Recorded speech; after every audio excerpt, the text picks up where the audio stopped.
Менің жастарға айтатын кеңесім бар. Кішкентай кезімізде біз әке-шешемізден үнемі таяқ жейтінбіз. Телефонды таста, оқу сабағыңды жатта сөздеріңді деп ұрсысатынбыз.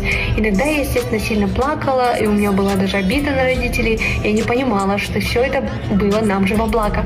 And that's the main reason why I'm here today. It shaped who I have become, absolutely strong, powerful, focused, educated, and unstoppable when it comes to pursuing my own dreams and aspirations. 我很确定这一切都要感谢我的父母啊，是他们为我指明了正确的方向。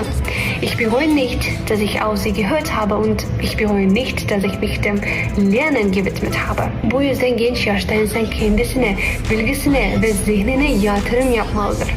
Важливо триматися подалі від поганої компанії та людей, які тягнуть тебе вниз. Agar da ota-onangiz o'qishni so'rasa, iltimos ularni tinglang. Chunki ota-onalar hech qachon farzandlariga yomonlik tilamaydi.